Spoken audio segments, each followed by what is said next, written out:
I'm like, what are the fucking white supremacists doing fully uniformed? A family. They weren't still there. And it's, for some reason, I had to ask. I'm like, well, when they were in here, did they wear their masks? He's like, yeah, they all wore their masks, and they were actually very nice. I'm like, well, that's how it's going to happen. That's what it's going to be like. You're just going to know. You're not going to say anything. You're going to be scared, and they're going to be very nice and follow the rules. And, we have to follow their rules. Jesus Christ. And by the way, the air is actually a little clearer here, and it rains up here in Taos every day. It kind of cleans the palate of the big frequency.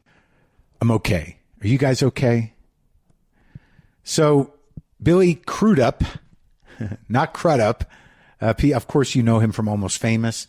It's our big reunion. I haven't spent any time with Russell since my equipment fucking shocked him back in the day. So he's, you know him from that movie, Almost Famous, Watchmen, his many shows on Broadway, The Morning Show, which he's nominated for an Outstanding Supporting Actor Emmy this year. That's happening. That's why he's on the show. Also, I might want to tell you that he's a little punchy. He'd been up all night, and I think he seemed pretty caffeinated, and we got to talking, man. We got to some serious talking. So again, he's nominated for playing Corey Ellison on The Morning Show in the category of Outstanding Supporting Actor in a Drama Series. You can watch all of season 1 of The Morning Show on Apple TV Plus. And this is me and Billy Crudup coming up.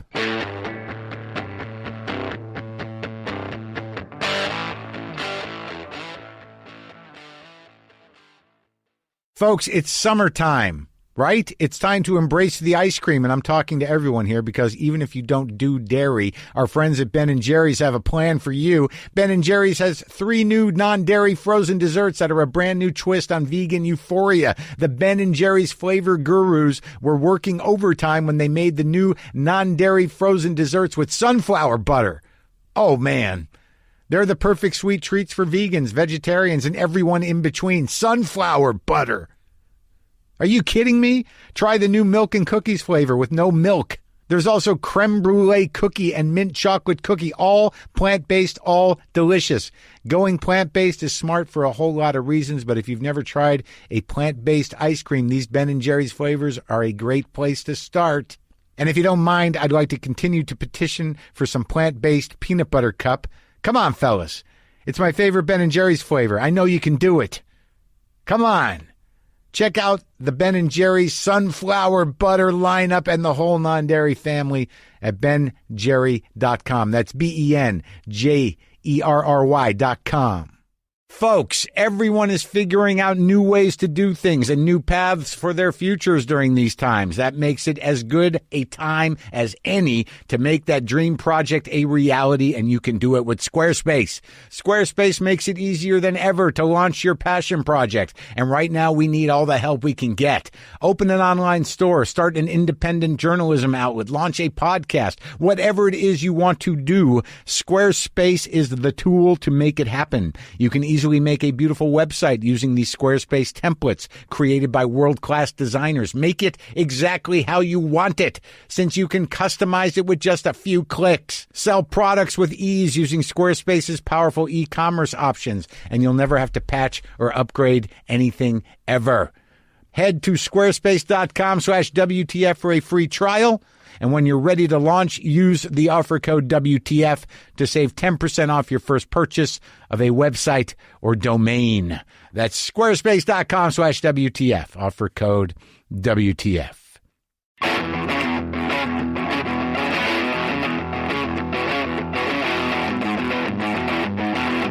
Hey. Wow, man. Nice to see you, man. Been a while. It's been a while. Yeah. It has been a while. That is true. When did we make that movie, Billy? Gee, it's hard to remember right now. Some people seem to suggest it was 20 years.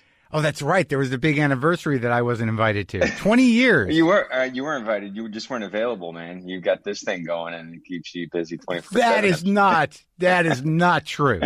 I could have come and recaptured my amazing 2 minutes on screen.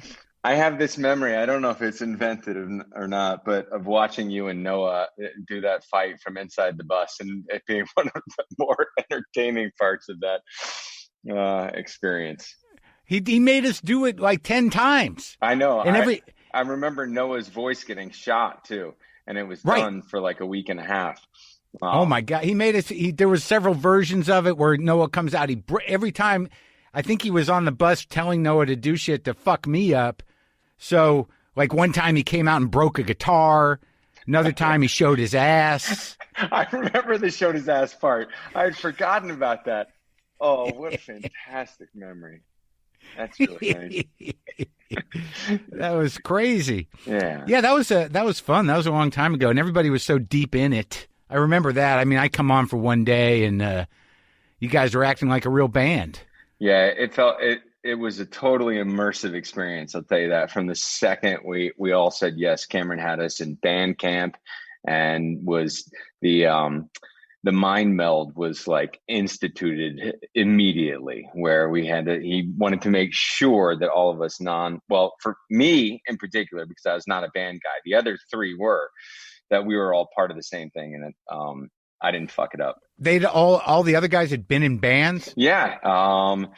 Jason too. Yeah, Marc. I know Marc. Yeah, the Red House Painters, and yeah, our drummer was the session drummer for him occasionally, and then Jason Right. Lee. You know, I don't know if he ever had a formal band, but he played the guitar. You know, he could sing. Yeah, he was actually the weirdest to me. Jason out was? of all of them. Yeah, The character or the person? I couldn't tell. You know, I projected a lot into it. You know, I felt distinctly like he was shutting me out, and I thought, well, maybe I'm one of those negative people that Scientologists are afraid of. So I thought that might be it. I personally, I liked him very much. We got along perfectly well. Like, and the antagonistic relationship that developed was really enjoyable to play.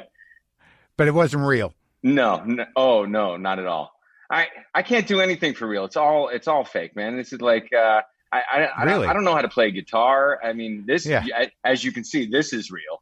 You can do this, yeah. The whole acting part of it, you know, some people you use the word immersive. Yeah. For me, that's all about the content and the story. You get immersed in the storytelling of it, not actually personally immersed in the experience of it. Sometimes there are, you know, residual effects because you trick your body long enough that it fires the chemicals it's supposed to fire, and then you feel emotionally hungover the next day. It's a real effect of, you know, like going through some of the traumatic parts of playing a character, or some of the connections, you know. Well, that's interesting. So you don't really now, like, to go back to Jason. Like, I think that his reaction to me was appropriate for the character. I thought everybody handled me for my little part there, which is you're killing us. Get the fuck out of our way. Well, that, and just, you know, I was a promoter, and the band is not going to be the pal of the promoter, but you know, but me, Marc Maron, was just this insecure idiot who was there for a day's work and wandering around saying hi to people. And you know, the saddest part for me was that, you know, I had to shoot, like, you know, I felt like part of the crew there for a while, part of the team. You know, yeah, Cameron even ate with me and my wife at the time. And then, like, when I had to chase the bus and the cart, everybody left. It was just me and a secondary crew, B team, just me riding up and down that ramp by myself in the middle of the fucking night. And I'm like, this is show business. What happened to everybody? No, we were there in spirit, man. We were there, you know. Yeah. I know how it works now. That's right. I was get it. I'm off camera. Get me the fuck out of here. I'm back to my Of course. hotel. Why would anyone stay? I just had to suck up that bus Actually, exhaust over and that over. is a pet peeve of mine. And sometimes producers, there's a bait and switch where they'll tell you you're not needed, and then the next day you show up and the actor's like, "So you don't do off camera?" And you're like, what are you fucking talking about? But if this would have been a scenario where I would have said, we're on the bus.